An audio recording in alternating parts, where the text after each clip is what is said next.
Aproveitar cada oportunidade.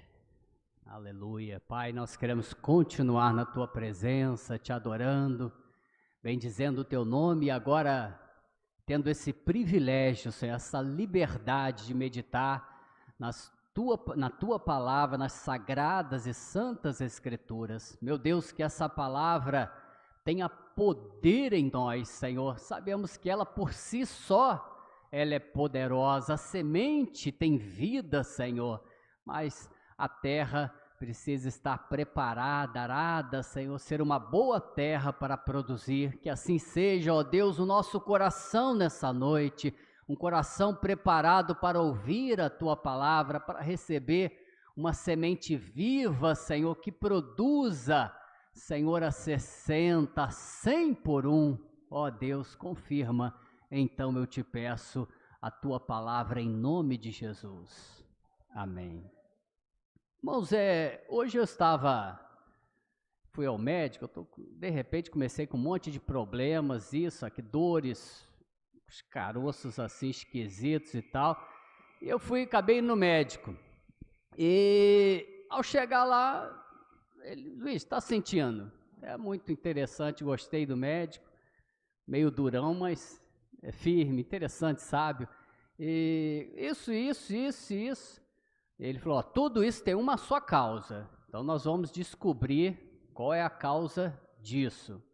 Falei, doutor, me falaram que podia ser lúpus, gota, ácido úrico. Luiz, o que o senhor acha? Falei, eu não acho nada, Luiz, médico não acha, médico identifica, diagnostica o problema e é isso que eu vou fazer contigo. Então você vai fazer os exames, comece hoje os exames, e eu vou, depois que você trouxer os exames, eu vou examiná-los e aí sim eu vou identificar qual é o problema. Eu já gostei do camarada, achei muito interessante ele, né? Não acho isso, acho aquilo, ele identifica, quer identificar aquilo, qual é o problema e daí partir para um tratamento, né? Não fica no acho isso, não acho aquilo, não penso isso, o outro pensa aquilo, não, qual é o problema? Vamos identificar qual é o problema e daí partir para um tratamento. Eu achei muito interessante, a Bíblia também é assim, a Bíblia ela não fica em achismos, a Bíblia é bem clara, bem definida. O Paulo fala isso com Timóteo, Timóteo, evita esse negócio de falatórios inúteis, contradições do saber, eu acho isso, eu acho aquilo outro. Procura definir na Bíblia qual é o problema e aplicar a palavra para que o problema seja resolvido. E Deus é assim, Deus identificou o problema dos homens, Deus identificou a causa de todos os problemas da humanidade, e é uma causa que não é fácil de identificar, né? Quando o Luiz está com isso, está com aquilo, eu ouvi tanta gente no trabalho, falei, pô, estou quase morto, então, se eu for dar ouvidos a isso, eu estou morto, né? Só falta enterrar, porque o assunto é difícil, cada um fica achando isso e aquilo, e a enfermidade você nunca sabe o que é o certo, então é um assunto difícil. Às vezes você tratar de achar a causa de um problema, você vai mexer numa ferida, mas é necessário que isso aconteça, porque eu não posso ficar achando isso, tomando paliativo, eu tenho que identificar, resolver aquilo. E Deus é assim, Deus identificou qual é o problema da humanidade, o problema do ser humano. E é um problema, é o pecado. O pecado é o problema de toda a humanidade, o pecado é o maior problema de cada homem. A Bíblia diz que não existe problema pior do que o pecado para nós. O pecado é que gera todos os outros males. E todos os homens pecaram, não há homem que não peque. Romanos 3, 23, porque todos pecaram e destituídos estão da glória de Deus. Então Deus identificou o problema e identificou quem estava com o problema. Qual é o problema? Pecado. Não é bom falar sobre o pecado, mas esse é o problema. Não é bom você falar sobre um câncer de mama, ou sobre um câncer disso, daquilo, mas se for necessário, você tem que enfrentar, aquele é o problema. Você vai ficar falando que está tudo certo, que está tudo bom? Não vai dar tudo certo, não vai ser nada não. Eu não gosto de falar isso, às vezes as pessoas, eu já vi isso várias vezes, né? Não, meu irmão, às vezes eu nem gosto muito que me chama para o hospital, porque as 2 últimas vezes que eu fui, eu vi a pessoa partindo, eu fico até meio tremendo. Poxa, mas nem me chama mais para o hospital, misericórdia. Mas, lá no hospital todo mundo, não, está tudo certo, vai dar tudo certo, isso não é nada não. Pô, quem disse que não é nada? Quem identificou que não é nada? Isso é achismo, eu acho que não é nada, vou ficar iludindo as pessoas, né? Os profetas faziam, curam superficialmente a ferida do meu povo, dizendo paz, paz, quando não há paz, profetizando bênção quando não há bênção. Eu tenho que identificar o problema, e esse é um assunto que deve ter falado, e Deus identificou o problema da humanidade, o problema de vocês chama-se pecado. Vocês não gostam muito de falar sobre isso, mas esse é o grande problema de vocês, é o pecado. E outra, é o pecado de todos, porque todos pecaram, nenhum homem fica sem pecar. Leia lá comigo em 1 João, finalzinho da Bíblia, no capítulo 1, 1 João, no capítulo 1, a partir do verso 8. Ele diz assim: se dissermos que não temos pecado nenhum, a nós mesmos nos enganamos, e a verdade não está em nós. Se confessarmos os nossos pecados, Ele é fiel e justo para nos perdoar os pecados e nos purificar de toda injustiça. Se dissermos que não temos cometido pecado, fazemo-lo mentiroso, e a sua palavra não está em nós. Ou seja, todos pecaram. Não peco não, todos, meu irmão. Não existe homem que não peque. Existe apenas homem ou mulher que não reconheça o seu pecado, mas todos pecam. Todos deveriam ter essa consciência, e como é bom quando a gente tem essa consciência de pecado. Às vezes a mente vai ficando endurecida, o coração ficando endurecido, e a gente começa a criar justificativas para o pecado e não sente mais o pecado, e aí nós estamos chegando já na apostasia, quando não sente mais a dor do pecado, o arrependimento do pecado, quando nós fazemos o que não devíamos e não sentimos a dor daquilo. Isso é terrível, já é um estágio muito adiantado do pecado, ou quando nós deixamos de fazer alguma coisa também nós não sentimos, porque é necessário sentir o pecado, e quando nós não sentimos o pecado é porque nós estamos longe de Deus, longe da luz. Eu lembro que um dia eu fazia feirinha com a minha mãe aqui embaixo, e eu vi um carrão longe assim no estacionamento, era muito grande o estacionamento, carro bonito, importado e tal. Eu falei, puxa, eu vou lá ver aquele carro. Estava situação tranquila, minhas filhas estavam comigo, e eu fui andando, estava tudo nublado e tal. Eu falei, pô, vou ver aquele carrão. Quando eu fui, na hora que eu fui, o céu abriu assim, brilhou um sol, de repente uma luz forte. Quando eu cheguei perto do carro, era um carrão, mas estava tudo arranhado. De longe parecia um carro lindo, a aparência era muito bonita, mas de perto era um carro mal cuidado, pelo menos no que diz respeito à parte externa, estética. Ele estava todo arranhado, uns amassadinhos. Falei, rapaz, quando a gente chega perto, quando vem a luz, é que a gente consegue ver. Então, às vezes nós estamos tão nas trevas, tão na carne, que a gente não consegue identificar o pecado. Às vezes a gente, irmãos, fica investindo muito tempo em buscar a bênção.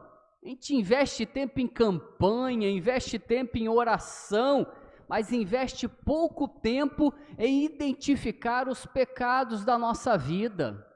A gente ora muito pouco para saber dos nossos pecados, nós precisamos de revelação, porque senão nós vamos ficar como muitas outras pessoas, nós vamos ficar dando justificativas, nós vamos ficar culpando os outros. Se a gente não buscar, Deus, traz o teu Espírito Santo sobre mim, me faz ver, Senhor, o meu pecado, me faz ver, Senhor, por revelação quem eu sou, Senhor, o meu egoísmo, meu egocentrismo, Senhor. Me faz ver, Senhor, o quanto eu crio as próprias divisões com os meus irmãos, quando eu deveria servir, quando eu deveria ser aquele que busca a paz, eu mesmo crio a divisão, eu mesmo gero a fofoca, Senhor. Mas nós não vemos isso, nós vamos sempre criar justificativa. Não, o irmão também, o irmão é assim, igual o Adão, né? Adão, o que houve? Eva, Senhor. Eva, a serpente, Senhor. A gente vai sempre jogando para cima do outro. Minha irmã, como é que tá? Bom, meu marido é assim. Vai pro marido. Mas minha mulher é assim.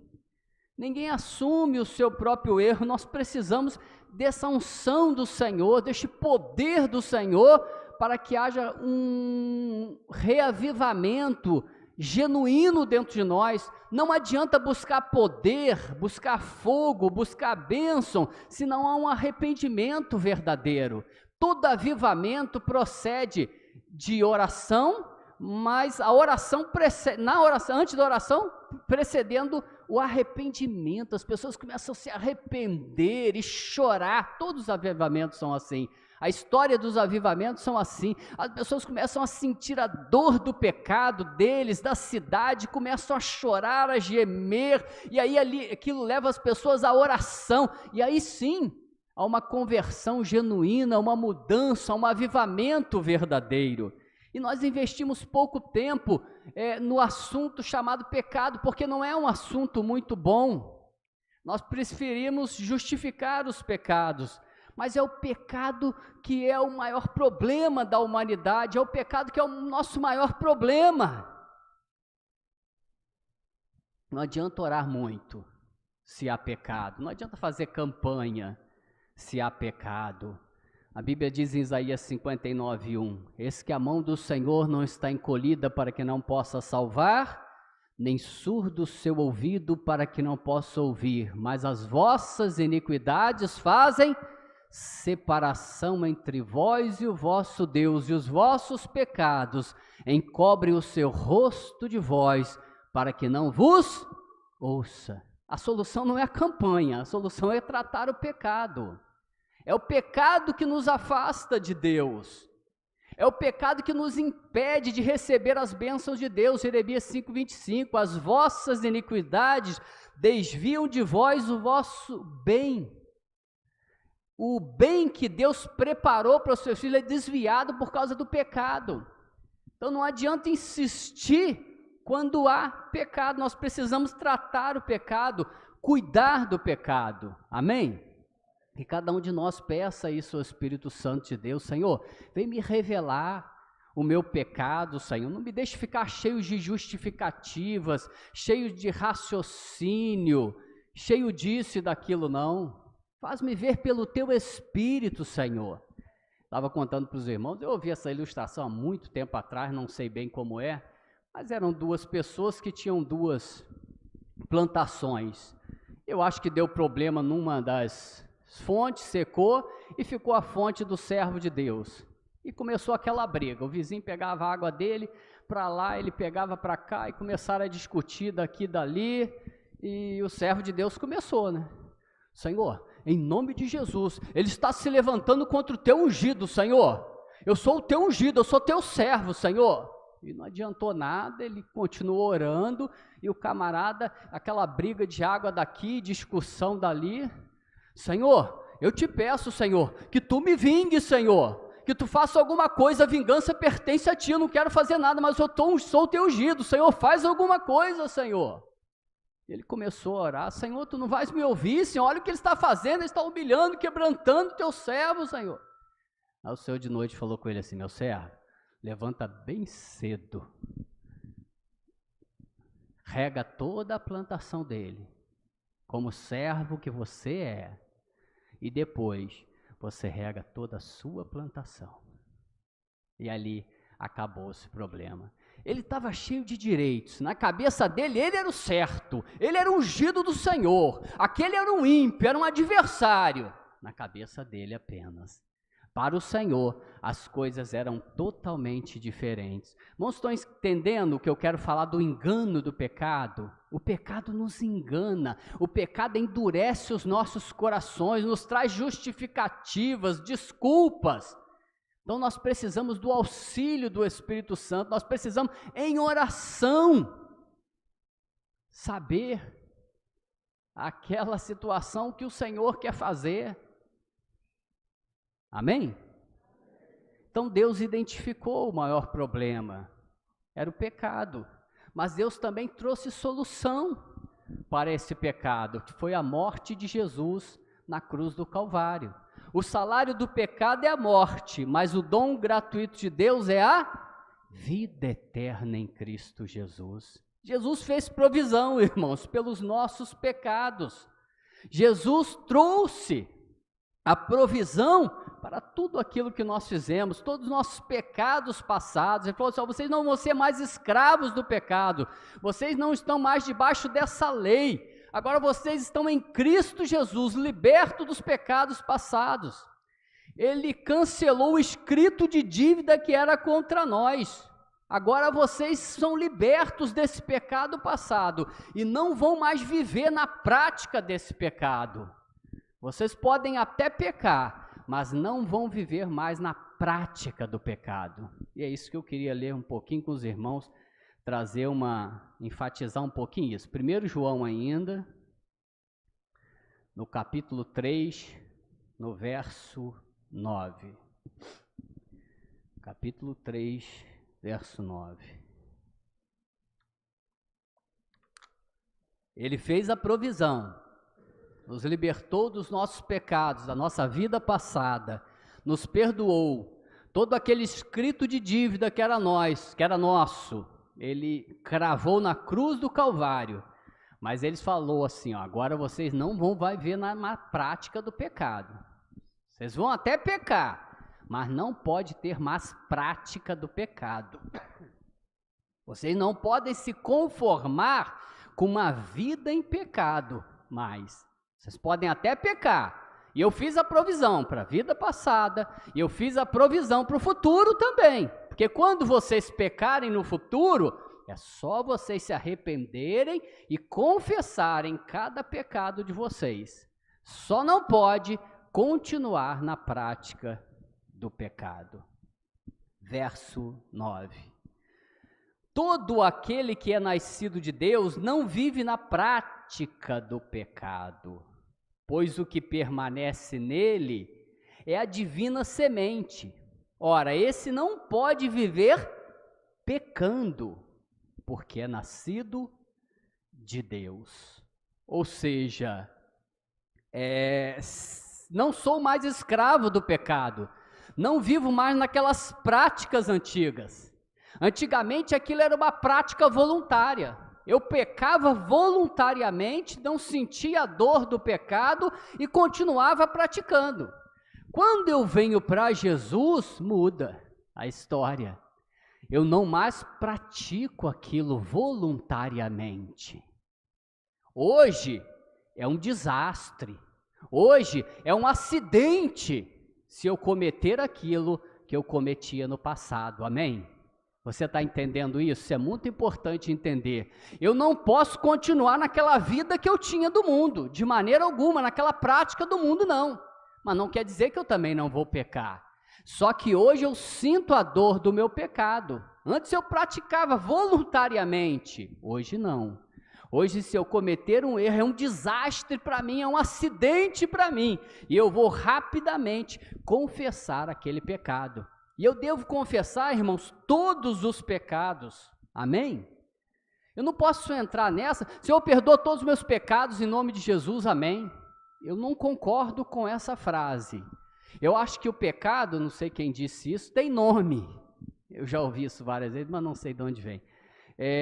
O que a pessoa quer dizer é o seguinte: cada pecado é um pecado diferente. Você tem que confessar aquele pecado especificamente e aí se arrepender dele e confessar todas as vezes que você pecar. Amém? Você pecou 10 vezes, mas já confessei 3 vezes, pequei de novo. Você vai confessar de novo. Você está tratando o pecado, se arrependendo a cada vez que você peca, você vai confessar. Pastor, isso é vergonhoso, eu fico até com vergonha de chegar diante de Deus. Ué, mas é por isso que Jesus morreu, é por isso que Ele derramou o seu sangue, é por causa do seu pecado, do meu pecado. Então eu tenho que ter essa consciência. Cada pecado eu vou tratar, cada pecado eu vou confessar. E todas as vezes que eu pecar, eu vou confessar os meus pecados, amém? Eu repito, não é um assunto fácil de se entender, mas é necessário. Então, eu confessando cada pecado que eu cometo, eu vou buscar ter um fruto de arrependimento daquilo. Eu não vou chegar à noite, Senhor, perdoa todos os meus pecados nesse dia, em nome de Jesus, amém. A oração do preguiçoso, né? Eu vou lembrar dos meus pecados, eu vou ter um momento com Deus. Senhor, o que eu cometi? Senhor, eu falei mal do teu servo. Senhor, a tua palavra diz, não faleis mal uns dos outros. Senhor, o teu servo é a tua semelhança. Senhor, me perdoa, guarda os meus lábios. Senhor, a tua palavra diz, põe guarda, Senhor, a minha boca, vigia a porta dos meus lábios. Eu uso versículos daqui e dali, para que Deus venha tratar aquele pecado de mim, para que ele não se repita. Amém? Pecado é um assunto necessário. Será que existe pecadinho e pecadão? Será que existe pecado para a morte? São assuntos difíceis. Pecado para a morte existe, lá em 1 João 5,16, mas eu não quero discutir isso com os irmãos, que é um assunto longo e não é o nosso pecado. Eu quero apenas diferenciar isso, pecadão e pecadinho, será que existe isso? Há diferença de pecados? Eu creio que sim. Há diferenças do pecado diante de Deus e há diferenças de consequências do pecado. Porque uma coisa é importante também saber, quando você peca, você vai ter a consequência daquele pecado. Não, pastor. A Bíblia de Jesus diz que Jesus me purifica de todo pecado. Sim, o seu pecado é perdoado, mas não quer dizer que você não vai sofrer a consequência dos seus pecados. Amém? Então isso nos faz ficar mais vigilantes. E quem já pecou muito, sabe disso. O quanto o seu pecado atrapalha a sua vida, o quanto o seu pecado fez você perder tempo, o quanto o seu pecado machuca você até hoje, machucou outras pessoas. Então você vê que Deus te perdoou, amém, você tem que levantar a cabeça, crer no sangue e seguir em frente, mas lembrar que o seu pecado, o meu pecado tem consequências. Vamos ler 2 Samuel 12.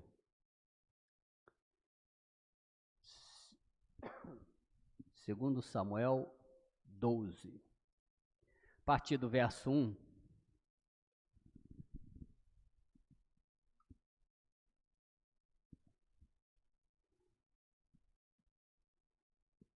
Invista mais tempo em tratar o seu pecado de hoje em diante, que Deus me dê graça a você. Não estou falando para você não orar, não fazer campanha, subir monte, nada disso. Continue buscando a Deus intensamente, cada vez mais, mas a partir de hoje, dê um pouco mais de valor ao assunto pecado. Trate o seu pecado de uma maneira mais criteriosa. Não trate o pecado de qualquer maneira. O pecado é a grande causa da destruição da humanidade. O pecado é que vai levar o homem para o inferno eterno.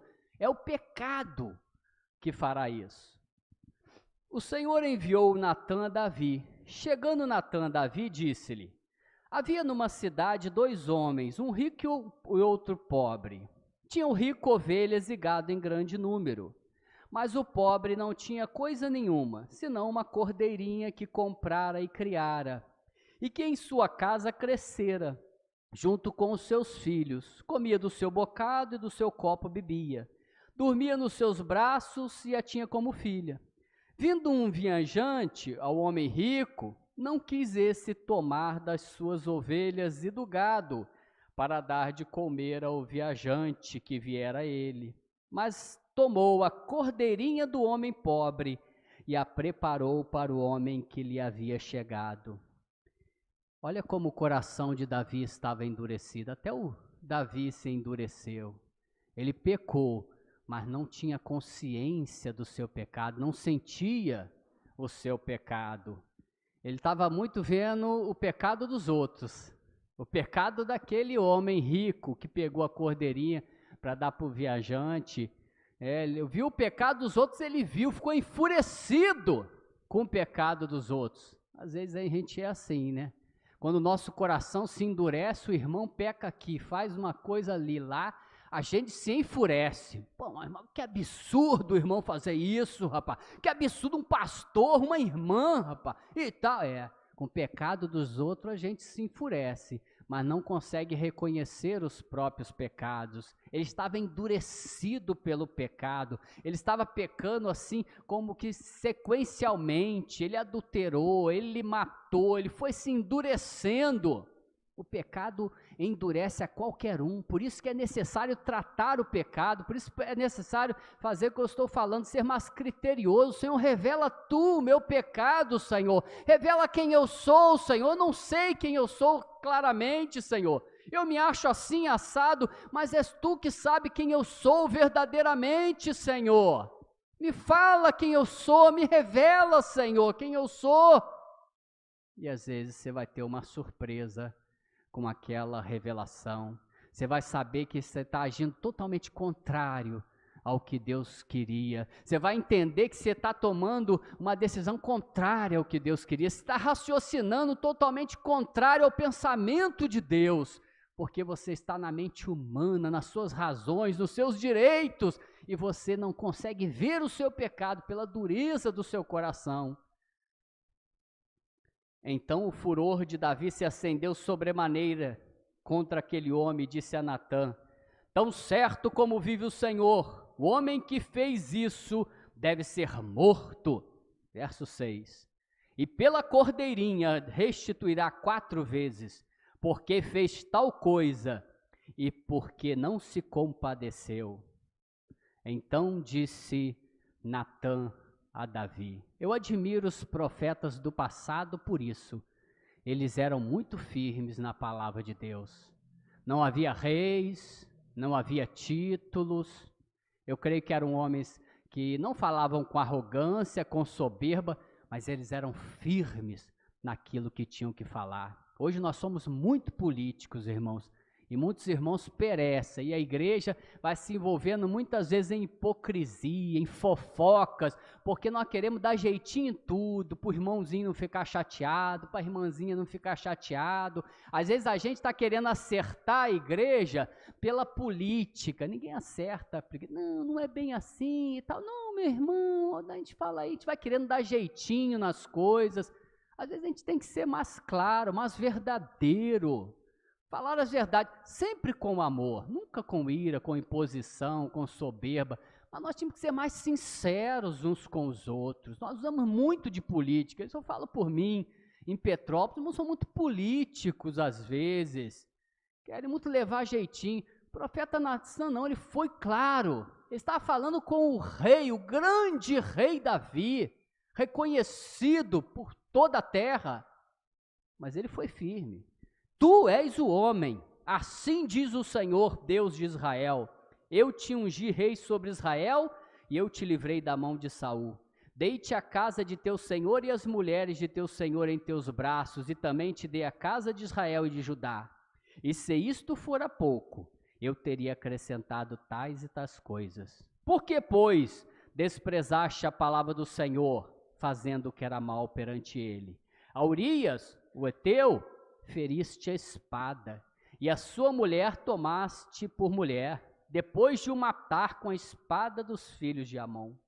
Agora, pois, não se apartará a espada jamais da tua casa, porquanto me desprezaste e tomaste a mulher de Urias o heteu para ser tua mulher.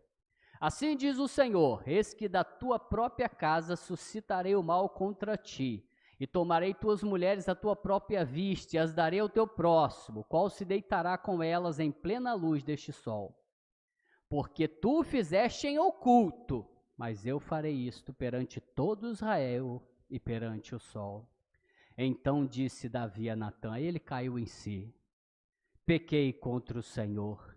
Disse Natã a Davi, também o Senhor te perdoou o teu pecado, não morrerás. O Senhor fez provisão para o teu pecado, Davi. Você não vai morrer, mas vai suportar os pecados que você cometeu. As consequências do teu pecado, tu vai suportar. Então, o pecado é um assunto muito sério que nos leva a várias vertentes. Deus perdoa, mas a consequência do pecado você vai sofrer muitas vezes. Há consequências rápidas, consequências que demoram um pouco mais e consequências que você pode carregar até o fim da sua vida. O seu pecado está perdoado, você não vai morrer mais, você tem a vida em Cristo Jesus, amém? Mas tome cuidado quando pecar, porque você pode ter uma séria consequência do seu pecado. E eu queria terminar falando do pior pecado, na minha concepção bíblica, teológica, que pode haver. O pior pecado que existe é o pecado do orgulho, da soberba e da insubmissão. Outros pecados têm consequências e há provisão de perdão para esses pecados. Mas o pecado do orgulho, da soberba, o pecado da independência, porque orgulho é isso, é soberba, se achar autossuficiente. Eu não preciso de igreja, rapaz, não preciso de pastor, não preciso de irmãos, rapaz. Eu vivo a minha vida espiritual. Foi isso que o Satanás tentou fazer. Satanás nos dá a entender a Bíblia, não claramente, mas algumas passagens, Isaías, Ezequiel, nos parece que Satanás tinha uma autoridade no céu. Ele era um anjo de autoridade, que tinha um comércio, alguma coisa assim, um movimento no céu muito rico, muito maravilhoso. E eu pergunto, o que Satanás poderia querer mais? O que Lúcifer queria mais ainda? Ele estava no céu com o próprio Deus, coberto de glória, de luz, de vida, em paz. Então por que ele queria mais? O problema não é o que ele queria mais. O problema é o que ele não queria. Eu acho que Satanás não queria muito mais coisa, não. Ele só não queria se submeter a Deus. Esse foi o pecado de Satanás. Eu quero ser igual a Deus. Quero ser semelhante ao Altíssimo. Sabe o que ele queria falar com isso? Eu só não quero ser submisso a Deus. Ele tinha de tudo, mas ele não queria se submeter a Deus.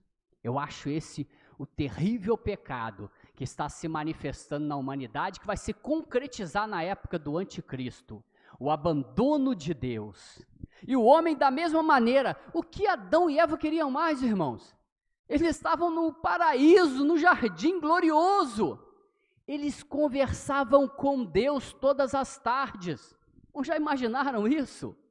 Se à tarde, você passear naquele jardim glorioso, aquela paz gloriosa, e quando desce lá às 18 horas, mais ou menos, não sei que horas, 15 horas, não sei, você estava lá andando, você via aquela glória, aquela coisa assim, indescritível de fogo, de nuvem, eu não sei como é, eu sei que era uma coisa gloriosa. Ele chegava lá, e o próprio Deus conversava com eles, dava orientações sábias, precisas. Eles sentiam aquela presença poderosa, gostosa de Deus. O que eles mais queriam? O que eles queriam mais? Não é eu repito, não é o que eles queriam mais, é o que eles não queriam. É a mesma coisa que Satanás tinha no coração. Nós não queremos ser submissos a Deus. Adão, come daquele fruto, cara, que tu vai ser conhecedor do bem e do mal.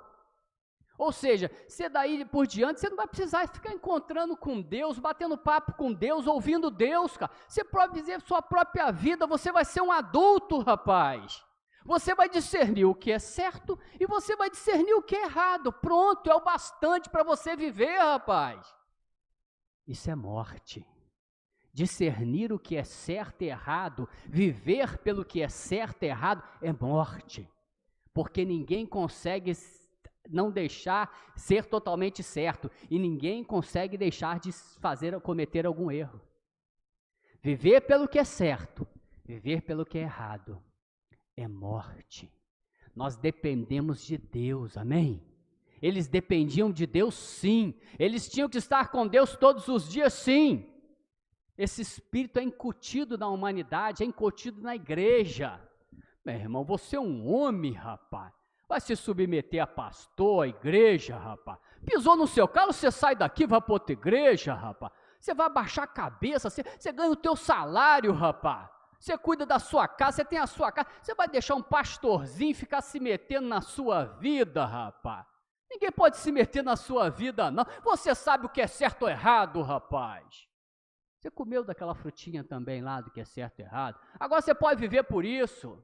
Você não precisa mais ter encontro com Deus, ouvir Deus através do seu servo, de uma liderança, de uma igreja, não, rapaz. Você vive a sua própria vida. O poder agora é do povo, rapaz. É o povo que tem o poder, a democracia, né? O Demos e o Kratos. Demos, povo, Kratos, poder. O poder do povo. Agora o poder é de vocês, da humanidade. Vocês não precisam mais ficar criando, estando debaixo de autoridade e senhorio do Senhor Deus, não, rapaz. Vocês têm capacidade para discernir o bem e o mal. Vocês são capazes, rapaz. Vocês podem viver a própria vida. Para mim, esse é o maior pecado. E aí Satanás vai criando ídolos na sociedade. O grande jogador de futebol, a pessoa fica encantada. Milhões de jovens, eu quero ser o Neymar. Nunca serão. Satanás cria aquele ídolo para iludi-los, para falar, você tem que acreditar no seu sonho, rapaz. Deixa até de estudar, deixa de trabalhar, investe tudo no seu sonho, você vai ser o Neymar. E os pais a mesma coisa. Não precisa trabalhar não, meu filho, o pai vai te apoiar. Ou seja, quando você for rico igual o Neymar, eu vou estar junto com você mesmo. Então eu vou te apoiar. Só que a maioria nunca será o Neymar na vida. E aí não estudaram, não acostumaram a trabalhar, ficaram sonhando com o que não seria, um ídolo que Satanás cria. Uma modelo famosa, um empresário bem-sucedido, um ator, uma atriz, são ídolos que Satanás cria. Para a pessoa se iludir com isso e querer ser o grande, o poderoso. Para quê? Para não precisar de Deus. Você vai ser rico, poderoso, rapaz. Você não vai precisar de Deus, rapaz. O mundo é assim. O que o anticristo, na minha opinião, vai formar agora nos finais dos tempos é essa sociedade. Nós vamos vencer tudo, eu creio que o anticristo fará isso. Nós vamos vencer a fome, a pobreza, nós vamos vencer as doenças. Nós temos pesquisas maravilhosas, cientistas maravilhosos. Nós vamos vencer tudo isso sem Deus. Você pode ser o que você quiser, você evolui sem Deus. Esse é o pior pecado. Você pode até escolher hoje em dia, se você é homem ou se é mulher. Não tem mais um criador, não tem mais um senhor que definiu o seu sexo, não. Você pode definir hoje, ou você é homem ou você é mulher. Agora não é mais Deus, é democracia, é o nosso poder, nós que mandamos, nós que definimos o que vai ser nessa terra, o que é bom para você, você que vai escolher. Espírito de rebeldia manifestado desde o início da criação em Satanás. E que ele vai concretizar agora na época do anticristo. Algo dissimulado, que parece muito bom. Nós vamos resolver o problema desse, nós vamos cuidar das minorias, nós amamos todos, nós respeitamos todos. Você tem que ser respeitado, você é um ser humano. Você é o centro da criação, você evoluiu, olha como você evoluiu. O ser humano evoluiu, vocês viviam em cavernas, olha o que vocês criaram. Vocês são deuses. É isso que Satanás está incutindo na humanidade. Por isso que a humanidade está abandonando Deus. Então, pecado é coisa séria, mas o pior pecado é esse, meus irmãos. Quando Satanás incute no coração da humanidade, isso não tem jeito, isso vai acontecer, porque a humanidade precisa abandonar Deus, é necessário que isso aconteça. Mas o pior é quando isso entra na igreja, quando você vê pessoas que deveriam voltar ao início, voltar à árvore da vida, deixar o conhecimento do bem e do mal, deixar de viver a sua vida com os seus pensamentos, sentimentos e emoções, para se submeter novamente ao senhorio de Deus e da sua igreja, que é a representante de Deus na terra. A pessoa quer viver pelo certo e errado, quer viver a sua própria vida. Eu não creio na salvação de um crente assim. Eu não acredito na salvação de uma pessoa que não se submete. Porque para mim, isso é o espírito de rebeldia que estava em Satanás, estava no jardim do Éden, desde o começo. Para mim, a conversão verdadeira, genuína, ela parte do senhorio de Cristo. Quando alguém quebranta o seu eu. Por isso que Jesus disse, se alguém quer vir após mim, a si mesmo, primeira coisa para me seguir é negar a si mesmo. Deixar de saber o que é certo e o que é errado. Tem que me seguir. Não é ficar no meu ouvido aqui, Senhor, isso não é muito certo. Senhor, o caminho não é esse não. Não, você vai negar a si mesmo, vai me seguir. Você vai ser servo para me seguir. E poucos tomam essa atitude. As pessoas creem, mas não querem se submeter a Deus. As pessoas querem a bênção, mas sem o senhorio de Cristo. Eu ouvi a filha do Silvio Santos dizendo o seguinte, dizem que ela se converteu e depois ela falou, eu não estou mais na igreja não, eu creio em Deus, eu creio na Bíblia, acredito na Bíblia, só que igreja eu não quero saber mais não, sabe por quê? Porque eles mandam muita coisa, não pode isso, não pode aquilo, ela quer a salvação, ela quer a bênção, mas ela não quer o senhorio de Jesus Cristo não. Eu não creio nessa salvação, eu não creio nessa conversão, bom, quem julga não sou eu, é Deus.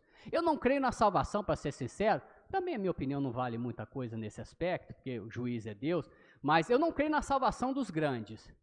Perdão, vou consertar a frase. Da maioria dos grandes, alguns eu creio que se convertem verdadeiramente, mas a maioria dos grandes eu não creio na salvação deles, porque eles não se submetem ao senhorio de Jesus.